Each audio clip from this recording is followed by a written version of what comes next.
All right. Ladies and gents, boys and girls and nerds of all ages. All right. We are here to talk about the Star Wars prequels today because, nobody on the internet is talking about this sort of thing. No one's ever talked about Star Wars nor the prequels, so spoilers ahead. It's Yeah, definitely spoilers ahead because, right. it is somewhat new and all of that jazz. So I'm going to get this out of the way really quick. Uh, I am going to irk a lot of people in the next 2 weeks. Um, I You guys thought I rant? You guys thought uh, I rant. Wait until you see this gentleman decide to just get on one on this one. Strap in, everybody. strap in. Yes. So, okay, here's the problem. First and foremost, and it's not to do with Star Wars. I do not like prequel. Oh, my lovely wife just brought me dinner. Aw. Aw. I do not like prequels. I don't. And it doesn't matter the genre. I do not like prequels in general. I like watching a movie and filling in the gaps with my imagination. Uh, some things are just better left not told, and just let me wonder about it and let me think about it and let me imagine about it. Sure. Hollywood, for whatever reason, has decided to go down this weird, annoying little path that there must be prequels for everything. We must fill in the gap, and Disney is oh well, yeah, it's about.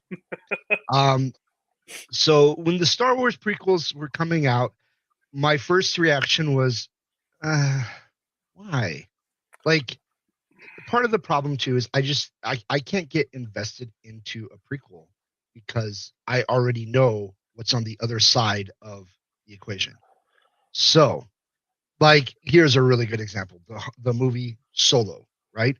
No matter how many times Han Solo got into a predicament, or how many times he was close to death, or something might go wrong, and he just might fail at whatever thing he's attempting to do, I knew, well, it's going to end well for him because he doesn't die till this part in 8 movies down the road. No. Spoilers.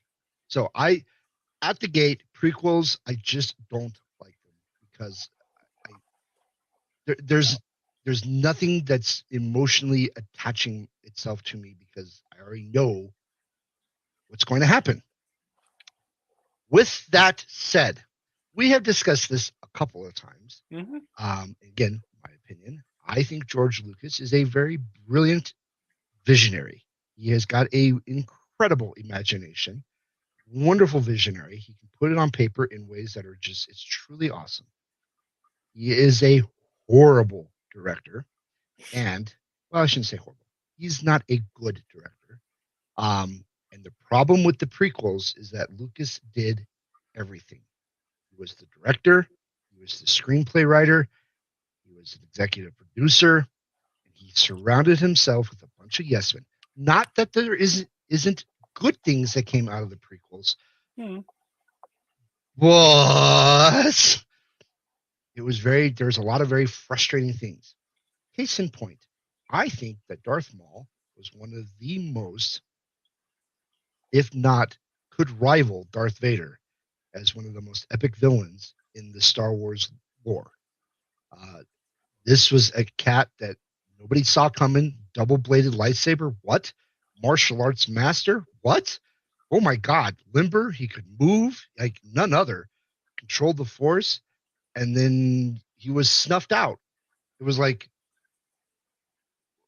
why? Um, so, with that said, before I get on into any other tangents, I'm going to hand it over to my trusty co host, Travis. Uh, Who doesn't have an opinion about anything, especially Star no, Wars? Yeah, no. Travis doesn't have any opinions. Mm-mm. Mm-mm. Um, Definitely doesn't share it. Mm-mm. No. no, but this is now pod racing right here, ladies and gentlemen. So, Okay. okay, you bring up a lot of good points, and believe it or not, I agree with a good majority of them. I would definitely, and this is one of the things that I've been looking forward to, is discussing those similarities and differences because, you know, first off, I feel you with not necessarily prequel movies, but even like period piece movies to a degree. For instance, Titanic won how many awards? Okay, you want to hear something funny about Titanic? Okay, I go. am sitting in the theater with, at that point, um, some girl I was dating. I'm sitting in the theater, and opening scene, right? Mhm. Boats on the ground of the ocean, all this stuff, and they're all, it's modern day. And there's these two chicks behind us, and one of them goes, you hear them clear as day. They go, "Wait, does it sink?" I whipped around in my chair so fast. I whipped around. I was like, "Yes, yes, it does." And she goes, "Thanks for ruining the movie for us." I'm like, Mm. Okay. Yeah. maybe read history a little bit. Just thinking. You don't even Anyway, have to read about it like they like um, unless they've changed it like something that we usually go over. Okay. So but my point is you go into that movie for the enrichment of the story, not for the things that you know that are going to happen. For true. instance, when we finally figure out like Palpatine, Sidious, it's just like and they make it obvious in the first episode. Obvious, I mean, because we know it's Palpatine, and so it's just one of those that we can see all the little giveaways and everything that should have been able to be found out that we as the audience can see that the Jedi were blind to. Um, so my issue with the prequels is this. I don't remember if it was something that we've talked about on show or uh not on the show because we do talk a lot about what we especially about movies, and that's this wasn't how do I want to put this? This wasn't necessarily it was about telling the story, yes. But I really felt the prequels were all around the special effects, even more so than the enhanced versions of 4, 5, and 6, in my opinion. It Yep. was it was all around, what else can we throw at it? What else can we do this here and there? Which don't get me wrong, when they came out, dude, I loved episode 1. And yes, I mainly mean pod racing. And yes, the arcade game. Come on, millennials and everybody else. Remember that. Okay. Yeah, but who didn't freaking cheer at that or gasp when you saw the double bladed lightsaber, man? That was freaking epic. Okay. And what is it? I'm horrible with names. What's the name of this circle of fates? Um, the song Oh, that's the going around. score.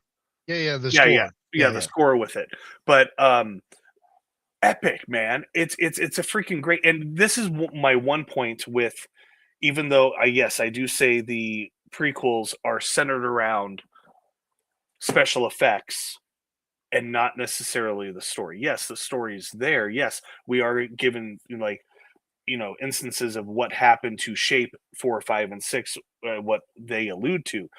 But one of the things that I really enjoy about the prequels that in my opinion set the standard for Star Wars a little bit, and that is the lightsaber fighting. It 100% ramps up, and it's, in my opinion, and maybe, hey guys, you're the fans out there too, set me straight. Lightsaber fighting in 1, 2, and 3 versus 4, 5, and 6. 1, 2, and 3 is just obscenely more epic. I mean, it's faster. In fact, I'm not sure entirely if it was all three movies or what, but um, God, I'm horrible with names. Hayden Christensen, yeah, the one who played Anakin, and of course, now I love him. Well, see, I love his movies this so is the much, but problem that I have Ewan with McGregor. Lucas, though. But they had to slow down the lightsaber fighting because they were going so fast. But you were See, saying, this is the problem that I have though with Lucas, okay. and he does not walk on water. Mm-mm. Lucas is a very flawed filmmaker, but No. this is the problem that I have. So Lucas is in the original trilogy of Star Wars, he is constantly telling his actors, hold on to it with two hands.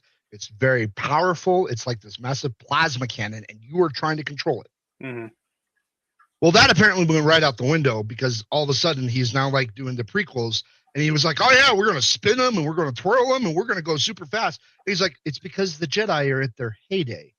Well, explain to me Vader then, because Vader had to fight with two hands, and except for the stunt double who decided to not do that. But still, that oh, I love that fight. No, we're on the prequels today. We're on the prequels. Go We watch are, the other one. Yes. Anyways, but but no, you're right in that fact because I mean, but I can also see the fact in their heyday because first off, let's get it out of the way right now.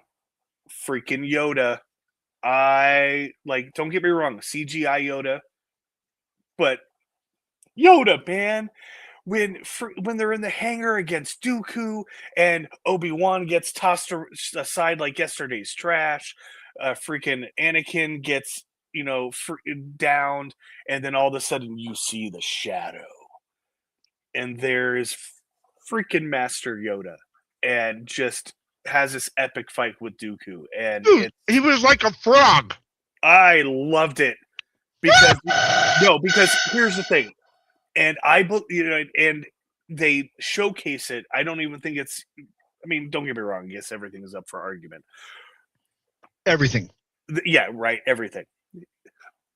But Yoda is so in tuned with the Force that he has. I mean, he like stores it all and uses it during the fighting, and becomes a freaking like. I mean, come on. Let's be honest. I've seen Flubber move slower. I mean, so, but I mean, and I know he's CG, but still, I really, really love that fight scene. I love the fight, especially with Sidious. That is just, don't get me wrong. I knew he had to go into hiding. I knew he had to fail, but I still to this day, even with the rewatch, man, I was just like, some hint where he held back or he thought like, and he just didn't take over the fight because he had mercy or something. No, he got soundly beat. But anyways, CGI Yoda. I mean, still fun. So here, I don't know. Come on.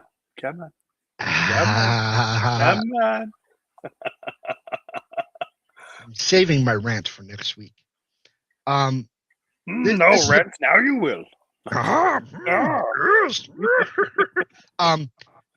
Okay, so this is one of the things that I talk about and I talk about like Lucas is just not a good director.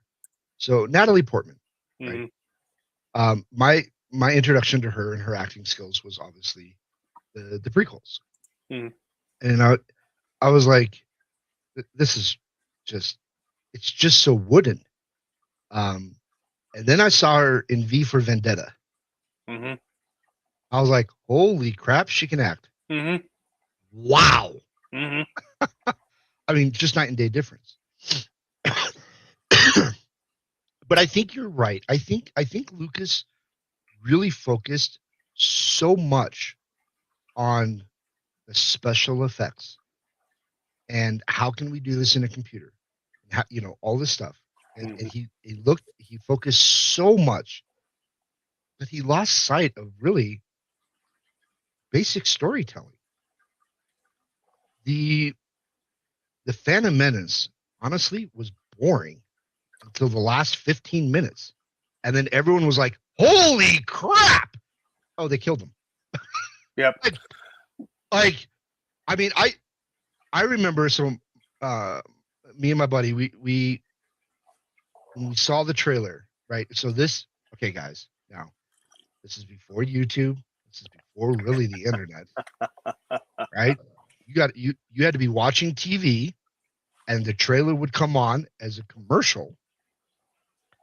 You couldn't rewind it. Nope. You couldn't pick it apart. You If you couldn't blinked, watch it. you missed it.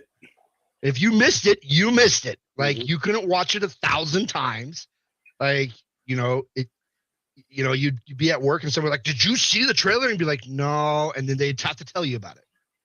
So this is before the world of that we live in now. But I remember me and my buddy, we were watching, I don't know, it was some show. The trailer came on. And I was like, oh my God, they made another Star Wars movie. Bro, they made another Star Wars movie. Because at that time, the last Star Wars film was Return of the Jedi, and then it was dead. Yeah. Well, we had the I book. mean, and so do we mention it? What? Do we mention the special Josh? Da, da, da, da, da. Oh, the special editions? No, I was going to say the Christmas special, but Oh, no. That doesn't exist. That has been burned. Gotcha. But I mean, all the way through the 90s, we really only had the books, and one of the greatest trilogies ever written was Timothy Zahn's Admiral Thrawn. Yep. The Last Command and all that. That was fantastic. But that's what, like my generation, that's what we had to live with was books. Right. And when I saw that trailer, I was like, oh my God, this is going to, oh my God, yes. Okay, so we buy tickets. We stand in line, episode 1. Here we go. And we walk out of the theater at the end of it. And I'm like, that sucked. What the heck? Misa Usa, what the oh my God. I'm like, what is this crap? Like, and now the Force is some disease that you get born with or whatever. I'm like, what is this crap? And my buddy was like, well, maybe, we're not kids anymore, dude. Like, maybe we're just not, maybe we're too old to enjoy it. I'm like, all right, so we'll buy another ticket. We go stand in line again. Get back in, watch it a second time. Walk back out after the second time. Went, no. Nope, that was awful. That was, yeah. And real quick, little side note. This was back when you could do that without having to like take out a loan, or you could see multiple movies in a day without it like being a financial burden. Just saying, okay? You weren't paying a small car payment to watch a movie. Good grief. Good God. I think it was what, a large popcorn and a ticket and a Coke was like $6. And I remember with the like the membership or whatever, like I saw 2 movies in one day for like not even $5 a pop or something like that. It was awesome. Anyways, I mean, don't get me wrong. So, I love the Darth Maul fight in this. Oh yeah, I thought it was fantastic. Yep. There are some. That scene doesn't make the Phantom Menace. No, and unfortunately, and here's the thing. So my biggest top 3 biggest gripes about the prequels is, now you said George did everything, and I think as far as you meant like the major roles, executive producer. Yeah, he was one of the executive producers. Yeah, he wrote and he directed. Okay, I don't know who was in charge of approving casting, if it was solely George or what, but I have some issues. Like that's. I mean, don't get me wrong. I'm not an actor. Wish I was, but that's just, ship has sailed. My thing is you're trying to go across with what the story is trying to say, and all you had to do, like, okay, case in point, the kid who played Anakin in the first one, Phantom Menace, the first time where he meets Padme, that entire scene was so hard to get through anymore because his delivery is just like, have you read this more than 4 times, kid? Like, it's just we're not at the table, and don't get me wrong, like, being I could never put myself in that situation being a little kid in the major motion picture like that, and just but there's gotta be some Well, kind of direction, you I know? think part of the problem that I had too was you had Anakin in the prequel. You had Anakin; he was like 10, Right, and then you have Episode 2. Anakin is like 20 something, right, but Padme hasn't aged today. right. I'm like, okay, sure, why not? I Yep. mean, And even though I don't have a lot of room to speak with hair, my little continuity gripe, episode 1, he has shaggy hair, but he doesn't have long hair. But at the end, when he has his hair shaved like a Padawan, he has the rat tail thing. And you could have gotten that with the hair that he had. I'm just saying. Well, anyways. well, so in this comes down to the writing thing that I would have loved to have seen Darth Maul be the main villain throughout all three films, and that at the end, Anakin, much like because George is always talking about poetry and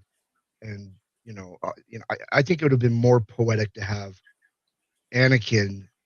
So like Luke, right? Luke at the very end of Return of the Jedi goes full rage mode, defeats Vader, but he pulls himself back from the brink of going all the way into the dark side, calms himself, realizes what he just did, and, and comes back from the Mhm. brink. I think it would have been epic if Darth Maul had been the main villain throughout all the films, and Anakin's final battle is at with Darth Maul, and Anakin falls all the way over and embraces the dark side and defeats Maul, but he went too far, and now he can't come back. But instead, it got to this weird, sappy, like, Hey, it's all because sand gets everywhere, okay? well, yeah, it's course, Okay? and It's course. we actually when we my buddy when we went to go see Episode 2, um, they were delivering that line, and we straight up snort laughed in the theater. We're like, Right? I'm like, it. I don't know. There's some really great scenes in all three of the films, but Cinematically, sure. But like there's like okay, so first off, there I guess you could make Count the ar- Dooku was one of the worst villains, though. I mean, you compare him to Maul, like, what was George thinking? Like, dude, no. yeah, but the one thing that I loved about Dooku is he was so I guess and that's the only thing with the actor, and I know it's sacrilege that I can't remember his name, and I apologize. Um, oh crap! I'm gonna have to look it up. I'm gonna have to cheat, guys.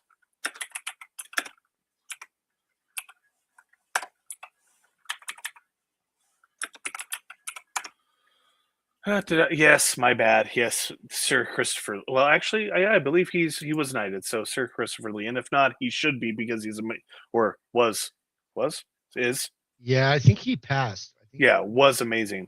And there was he a whole thing with the Lord of the Rings that we'll probably cover eventually too. But the thing is, the reason why I think it was just because of the caliber of his acting. Um, he was. I just love the way he carried Dooku because in the entire fight of the rope in Geonosis, um, with the Jedi coming in and everything, he just stands and watches take over.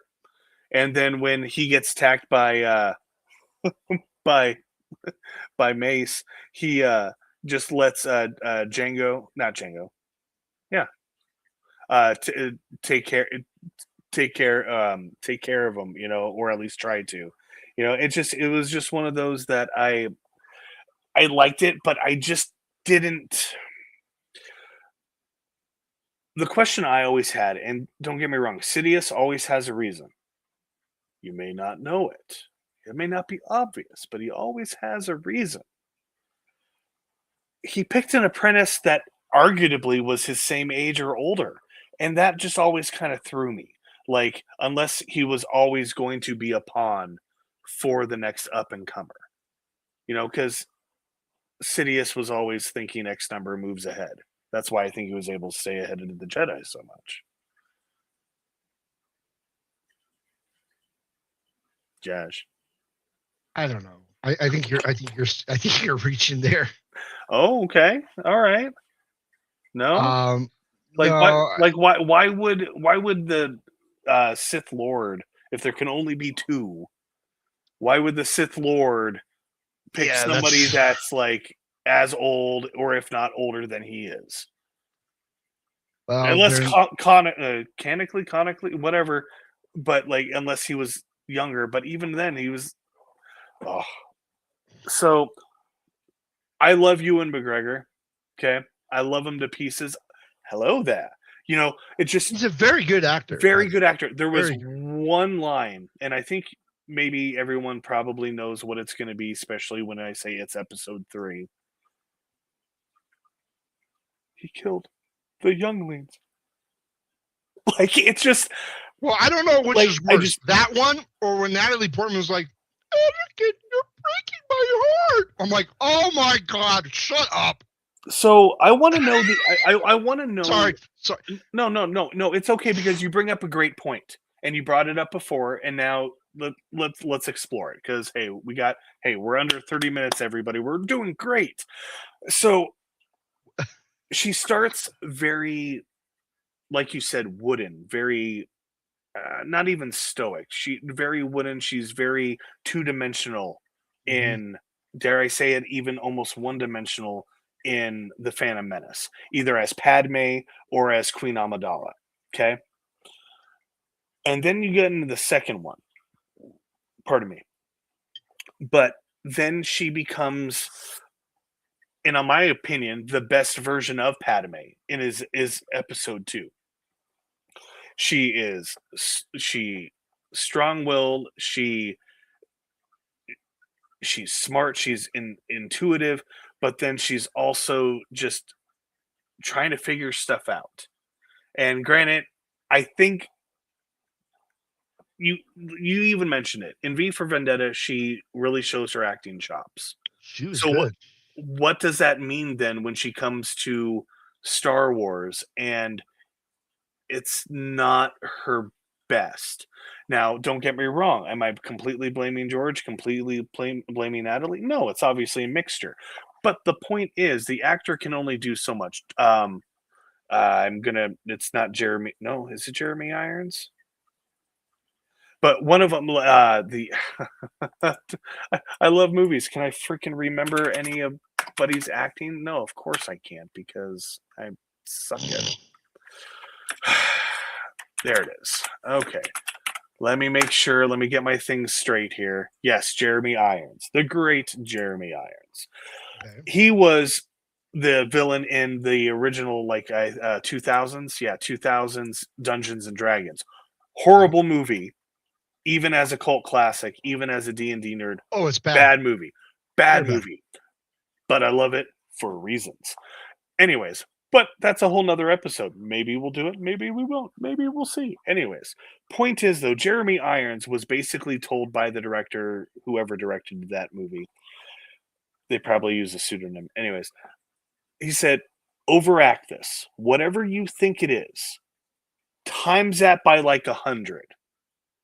And that's the performance that we got from Jeremy Irons, which follow that line of logic. He did that to a T, and he did it perfectly in that lens of scope. Where are Now, you going with this? I'm really confused.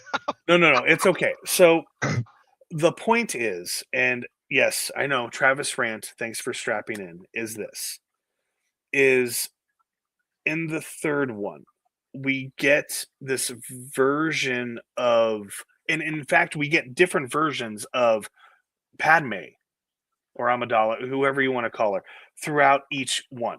The first movie, very wooden, one-dimensional, two-dimensional, not a lot there. Second one, she is this heroic, just female character that's just powerhousing throughout the entire thing, while also figuring out this very confusing love interest. The third one,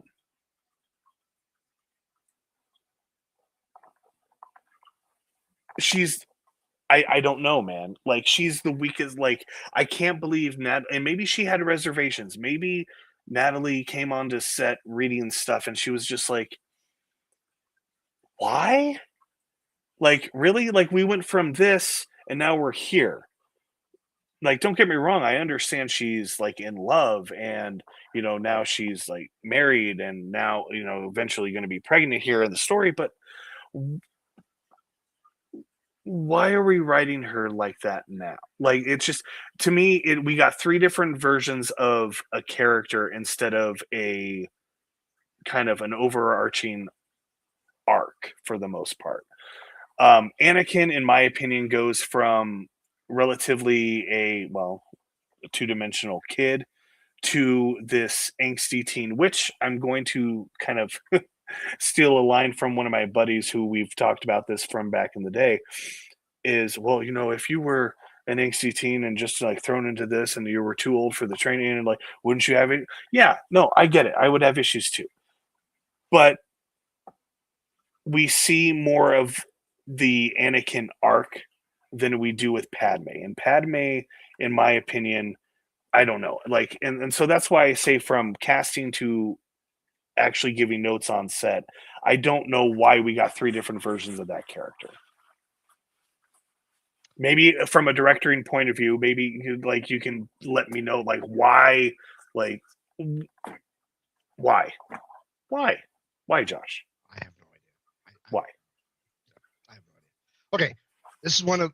I think this was the crowning jewel of a turd in Revenge of the Sith. The best one of the series, except for that scene right there. This was awful. That was so bad. It pissed me off. So you have the Dark Lord of the Sith, Vader, who in the previous films, nobody wanted to mess with this fool. Nobody wanted to mess with this fool.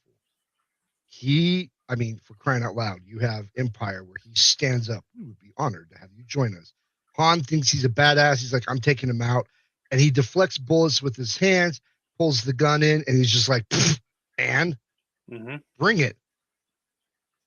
And then you have this, where basically he becomes Vader because of love. What? Come on. Well, first off, we have... And then the stupid... I'm like, oh, dear God. I'm like, what was George... I don't know what George was thinking. And we will probably never know. And that's okay. But this was stupid. This was... This frustrated me just a little bit. Just a touch. And luckily, Rogue One brought it back and brought Vader back as gangster, which we will talk about Rogue One. Thank God Rogue One saved that scene of Vader coming down in Rogue One. That was complete gangster, and that was 100% epic. Yep. This, I don't know what. Oh, so very, very frustrating. So again, like, so, and this ties into like everything else with me. First, strike one, prequels. All right, I already know what the story is. Most of the story. Yes. But yeah, so. Like all right, Qui-Gon Jinn. Yeah, okay, he's going to die at some point because he's not in the other films. He's not even a hologram. Nobody even knows anything about this fool. He's not a Force ghost, nothing. So in my brain, when I first was starting to watch the prequels, I'm like, at some point, this fool will die, or he'll just go on to some mystical journey and just be gone, whatever. Okay. Okay, no matter how bad this gets, Obi-Wan Kenobi is never going to... He might face a million life and death situations. He's not going to die because he's an old man and he dies by Vader's hand. Right. But you Okay. get to see how he gets out of those. You get to see that character, like, Who you know. cares? This is where I get to use your imagination. Okay, but let me put it this way then. And I'm putting it in nerd terms because hey, it hasn't been yet. So let's talk D&D a bit. So you're saying that the level 20 characters, they're only interesting at the level 20 is when we tell that story, but the story about how they got to level 20, that's not like, don't get me wrong, I see where you're coming from to where, yeah, we're gonna have certain plot armor and so on and so forth with that, but sometimes it is about the journey. We did get to But fill see out that more intricate that's what I parts. like about is having that journey in my brain. Let me use my imagination to fill in gaps. Okay, all right, I don't need everything. And this, again, this is just for me. So yeah, for all the people on the internet, if you like prequels and you like the prequel of the prequel of the prequel, hey, more power to you. That's cool because Disney will gladly make as many of those movies as they possibly can. So that way you will gladly keep shelling out money to watch the prequels of the prequels of the prequels of the prequels. For me personally, though, I enjoy not knowing. I like just using my imagination to fill in gaps or wondering about things or going, wonder how this actually happened. Like, here's a perfect example. In the first The New Hope, Obi-Wan goes, Ben Kenobi talks about the Force. And it's this mystic field of energy, basically. And then Yoda kind of brings it in a little bit further and it surrounds us and it binds us and illuminates us and it not this crude matter. And I'm like, I'm down with that. I totally accept that. Okay, cool. Moving on. And then, no, wait. No, it's metachlorians. And depending on how many you have in your body, depends on how good you are with it. No. That's the bridge too far, huh? It was stupid. I'm like, what are you doing? Like, See, come but on. okay, so with that, I would say it's George evolving his original idea and breaking it down because we're in the heyday. We're episode 1, heyday of the Republic, so on and so forth. Jedi is arguably at their most powerful, yada yada yada. So sure they have the thing and like, oh hey, no, your midichlorian count is higher than Yoda's and blah blah blah.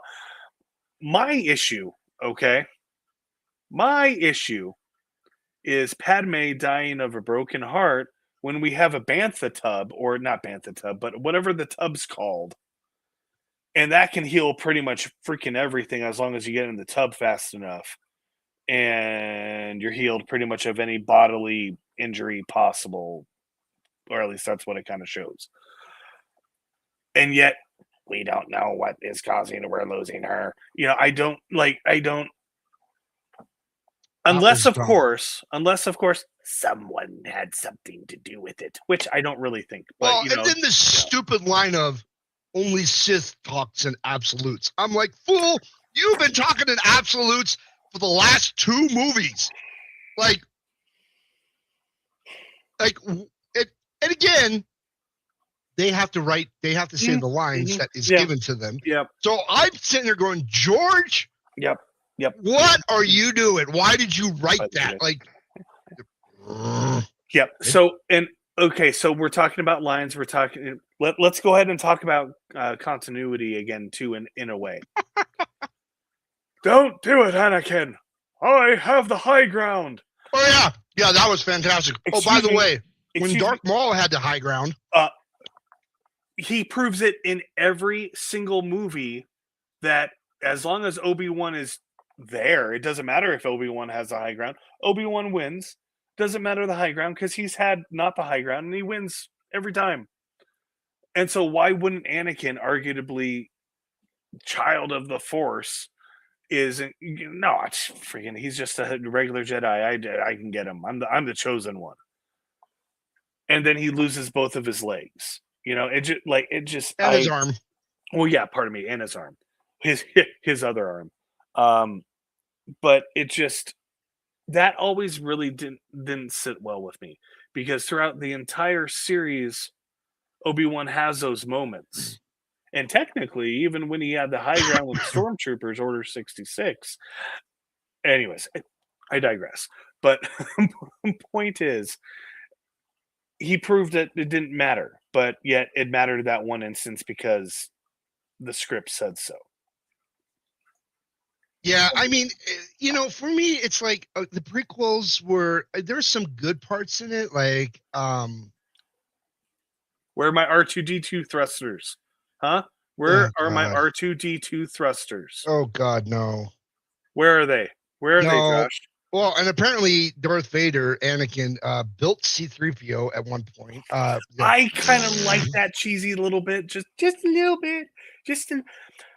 Oh, thank See, you. there's some things that just there are some things that it doesn't need to be said. It's just But like we don't where know did where C-3? R2D2 came from. We Who don't know. cares? I know.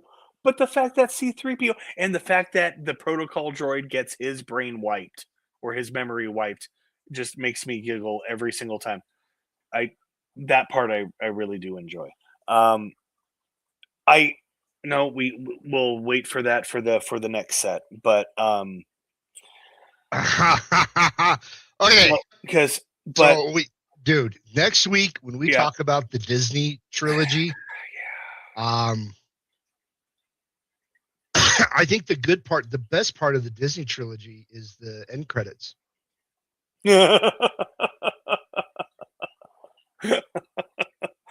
uh Yeah. it's I Look, I mean, I loved Darth Maul. I think he was a fantastic villain. But again, Lucas wasted it. He was he was on a throwaway character and it's things and it that should love. never have been.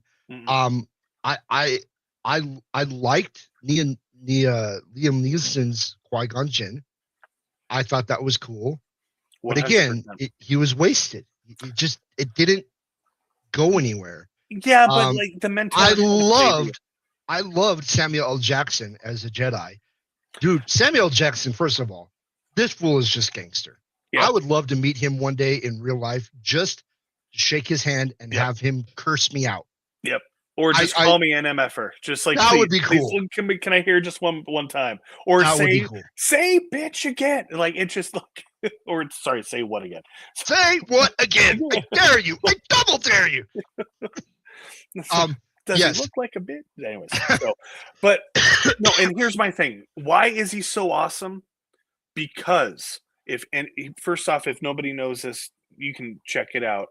But basically how it went down was George is like, hey, we'd like for you to be in these movies. And Samuel L. Jackson's like, okay, I want a purple lightsaber.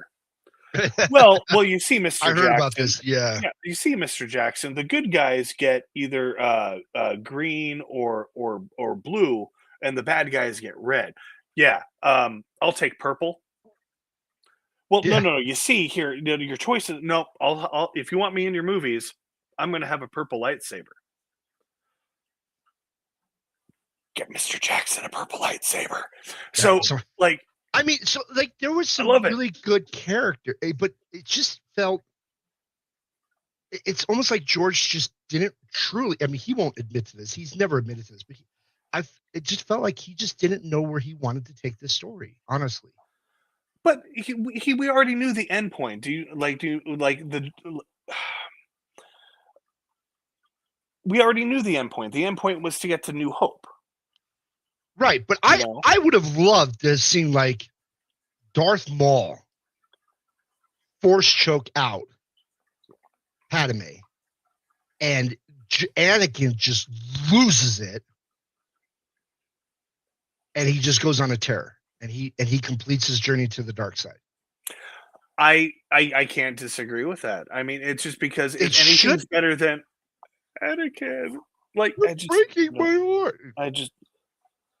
It hurts every single, and it hurts so much to rewatch it, man. It did. I want like Hayden Christensen.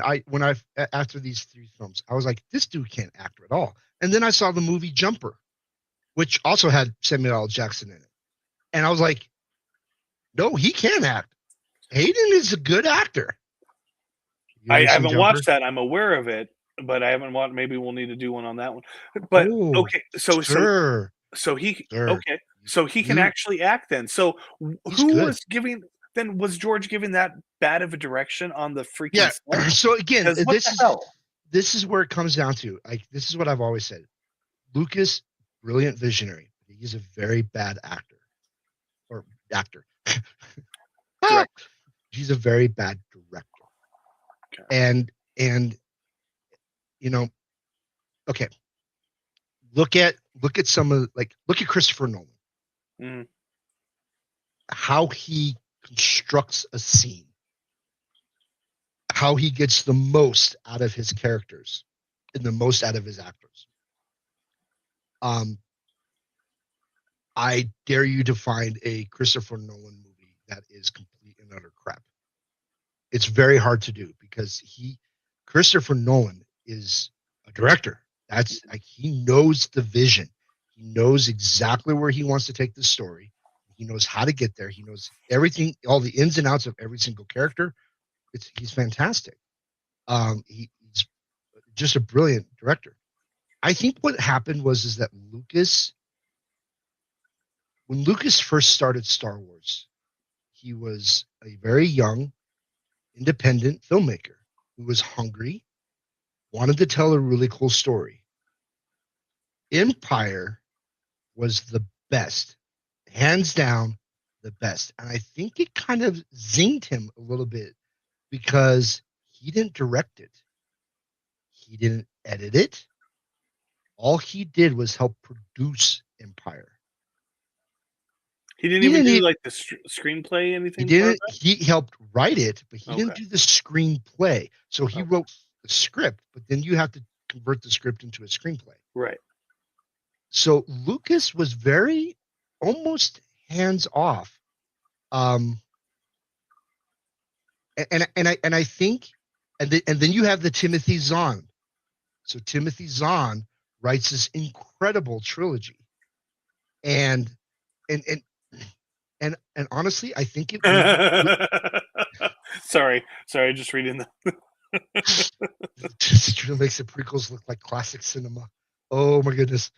But I think the prequels because Lucas was just so I'm directing it, I'm writing it, I'm producing it, I'm doing it all, Mm-hmm. and and I think he let his ego get in the way because I've heard interview after interview with him where he talks about the prequels, and he's constantly like, oh yeah, this was my plan all along. I had these stories made up like years ago, and I'm like, really, you did? So it was your intent to have Luke fall in love with his sister and then kiss her?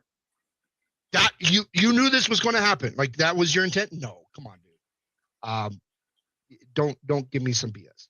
So the prequels, like I said, I mean, it just to me was like very just super disjointed and just I mean, the special effects were cool, but it didn't. That's not what drives the story. You know what drove the story for me for that for the second one? It was do you want death sticks? You don't want to sell me death sticks. No. Sorry. It was so That's six. it's the cantina scene where they're when they're chasing the assassin. Oh, Which right. it's just so the prequels to me were, you know, like you said, we know what's going to happen. We know certain characters are going to have plot armor. One of the first cool things that I remember about the prequels themselves, first off, was the Phantom Menace movie poster. Oh, the Backdrop of poster. Tatooine, The poster was great. little kid, and then shadow of Darth Vader's silhouette. Epic. Oh, Any, 100%. it doesn't matter what side of the line of the Ewok line you're on, you're free. That movie poster grabbed you. But from there, it just the prequels were centered around, in my opinion, how many special effects we could jam into a scene. Yeah. And I but the It was bad. yeah, but the saving grace to a degree, I mean, for action and whatnot, not necessarily the whole original vision of the lightsabers, was the epic lightsaber fights. We saw some really good ones in the first one, especially with the double lightsaber. It ramps up in the second one. And what I love to see is the evolution of Anakin's and Obi-Wan's lightsaber fighting throughout the entire prequel. And then the culmination in the third in Revenge of the Sith, where they're basically to the death. And but they've sparred so much with each other over the years. They know each other's moves, and that's why that fight is just so epic and so long. It's I you know, say it for take out the cringy dialogue here and there throughout the movie. That fight was awesome. And then It from that was. yeah, I then mean, I was just saying I'm sorry, go ahead. Go ahead. no, I'm not disagreeing with you. Yeah. I think the lightsaber fights were Yeah. next level. Although it does frustrate me a little bit that uh, you have Obi-Wan with a blue lightsaber fighting Anakin with a blue lightsaber, Uh-huh. but Obi-Wan is now a master. He should have a green lightsaber. Just a little thing. Right. Well, and here in a couple of other things too, because this kind of bugged me. Um, and if I remember correctly, the what is it? I think it's yeah. So the poisonous versus venomous, right? Venomous, if the animal actively bites, stings you, whatever, or if it's poisonous, then it's because it's through ingestion and inhaling something, right? You're taking it in. The assassin slug centipede things. That was so dumb. First off, they're sentient enough to stop when the droid is scanning, but they're also poisonous. So what were they going to do? Get Amidala or Padme to ingest them or something or go across the tongue? I mean, what was the thing?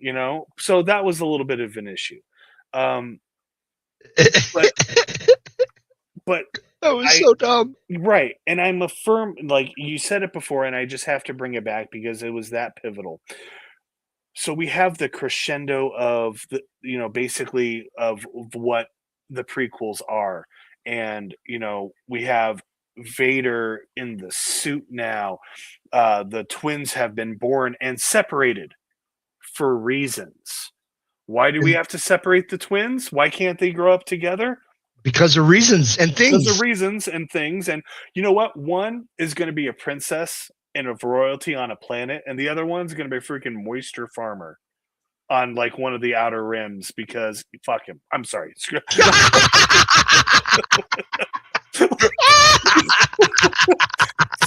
And there goes our monetization. I'm sorry. We can't do that. Oh my god. We can't do that in the live edit, but maybe we can edit that out in the post.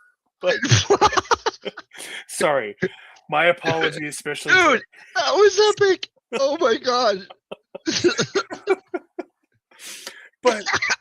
but that's just the thing, and like Yoda, as not optimistic, but as Yoda has been this entire time, for him just to give up and say, I failed and I need to go into hiding. And then Obi-Wan basically saying the same thing, but I'll watch after Luke. And then for Vader just to go it ruined it, man. It ruined it. It ruined what could have been. And to be fair, I I I like your story ideas better on this one. I think you're right. I think there was too many yes men surrounding George, Yep. and George was like, I better not quote South Park on here. I already have one. No, but like, it's just one of the. It's just The Kathleen Kennedy. no. I was Are gonna you be talking like, about the South oh, Park? it's too bad. Oh, you don't Oh, like that my one. ideas. Oh, no. But it. I think he was just surrounded by too many yes men to him give a valid answer of like, should we do it this way? No, yeah, maybe not. Maybe actually have a viable reason, or maybe don't use so many throwaway characters, or I don't know. It just it. Let me ask you this. Riddle me this, Batman. I know we only have a little bit more time, but we haven't talked about him, and he is on both of our screen. Yeah, both of our screens. Did you like Grievous?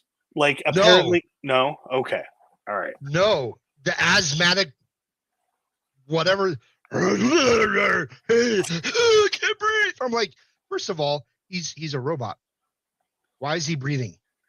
Well, he's part robot. I took it like he was damaged, like Vader, like, and he's just basically like that's his life support system. Uh, No. sure. All Okay. right. I mean, No, anyone who knows better Grievous lore than I do, or I don't know anything fill about it the in. lore. I just thought he was one of the dumbest characters on the. There's a lot of really dumb characters, but he takes the cake in the prequels. I'm like, Kind of no. like the multiple lightsaber thing. I know that was probably the only reason why he was written into the storyline, but I have Jedi, like I liked it. At least that fight, because we got the famous "Hello there," and just yeah. But All right. I mean, but each their own. anyways, but we got to remember now, okay? The dark side is very seductive, and they have cookies.